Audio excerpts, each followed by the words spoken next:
waxaa magaalada Dubai ee dalka Imaaraadka Carabta isniintii ka furmay shirka World Government Summit 2025 oo lagu casuumay madaxda in ka badan 140 dawladood iyo ilaa 80 urur oo caalami ah. tii ay shirka soo xaadireen ilaa 30 ka tirsan madaxda dunida. shirkan oo uu agaasimay ururka World Economic Forum oo aan xog idinka siin doono arrin kale oo sida lagu faafiyay wakaaladda wararka Imaaraadka Carabta hal ku dhag u ah qaabaynta dawladaha mustaqbalka ama shaping future governments. saasoo ay tahay dawladda Imaaraadku shirkan waxa ay ula dhaqantay sidii seminar oo kale oo waxay u dirtay laba dhaxal suge oo ka kala socda Imaaradaha Abu Dhabi iyo Dubai oo kala ah Sheikh Khalid bin Mohammed bin Zayed Al Nahyan oo ah dhaxal sugaha Abu Dhabi iyo Sheikh Hamdan bin Mohammed bin Rashid Al Maktoum oo isagu ah dhaxal sugaha Dubai. kuwaasoo dabcan ah labada kala qaybsaday doorarkii muhiimka ahaa ee siyaasadda iyo dhaqaalaha ee ka dhaxeeyay dhammaanba 7 imaaradood ee uu dalkaasi ka kooban yahay.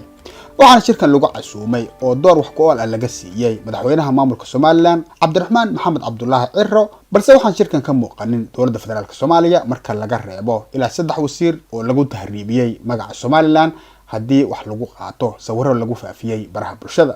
sidaas laga garan karo shirkan oo hadafka ka dambeeya uu dhaqaale yahay in ka badan siyaasadda Somaliland lafteeda lama siinin maqaam dawladeed oo rasmi ah oo waxa shirkan lagu soo bandhigay calanka Soomaaliya ee buluuga ah. balse marka aad si guud indha gorgor ugu eegto sida ay u jilan tahay siyaasadda ay dunida kula macaamilayso siyaasadda aan aragtida fog lahayn ee Soomaalida qaybsan in xitaa dawlado kala gooni ah laga dhigo ujeedku maahane waa in lagu hayo halaaga iyo kala qaybsanaanta jeer ay qaybaan in la qabsado iyaga oo qaybsan misna qahran oo qiimo daran. waana sababta ay dad badan u aaminsan yihiin in shirkan ay Dubai Ports World u adeegsanayso inay ku fushato danaheeda dhaqaale ee kaga xiran Somaliland. waxaana weliba soo bandhigi doonaa siyaasado dalal u qoran oo arrinta muujinaya haddii alla idmo. haddii aan usoo laabto mawduuca, wararka qaar ayaa sheegaya in madaxweynaha Soomaaliya ee Xasan Sheekh Maxamuud shirkan lagu casuumay balse uu iska diiday markii uu arrintan ka diday, halka wararka qaar ay tibaaxayaan inaanba casuumad loo dirin. sidoo kale xogo kale oo naga soo gaaray dhanka dowladda federaalka ayaa sheegaya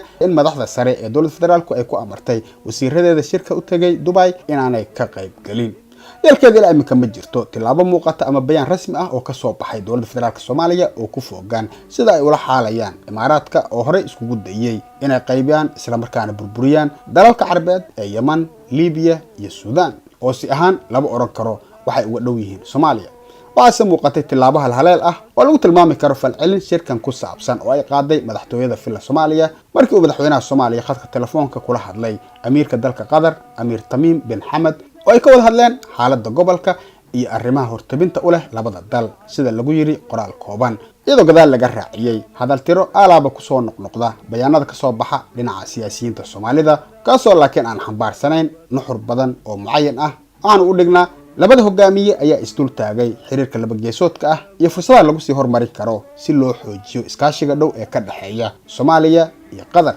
ha yeeshee haba la hormariye horta xiriirkee, fursadaha laba geesoodkee, iskaashigee nagala dhaxeeya dalalka khaliijka guud ahaan waa su'aalo aanad abidka u helaynin jawaabo hufan oo mawduuci ah. ha yeeshee iyadoo aan wax war ah oo rasmi ah laga oranin shirka Dubai oo dalka Azerbaijan u dhoofay madaxweynaha Soomaaliya halkaasoo la sheegay in lagu yagleelayo xiriir kale oo aan la ogeyn miraha uu dhali doono. yaa haddaba gadaal ka taagan shirka Dubai? shirkan waxaa gadaal ka taagan ragga loo yaqaano horseedka caalamiyiinta ah ama global elites, sidaa darteedna qaabeeya sida loo dhaqaajinayo dhaqaalaha dunida oo dabcan laftiisu jiheeya siyaasadda lagu wadayo caalamka. waxaana ujeedka shirkan sharaxay ninka caanka ah ee Professor Klaus Schwab oo ah ninka asaasay World Economic Forum isla markaana barasharafeed ka ah jaamacadda Ben Gurion University of the Negev ee Israel.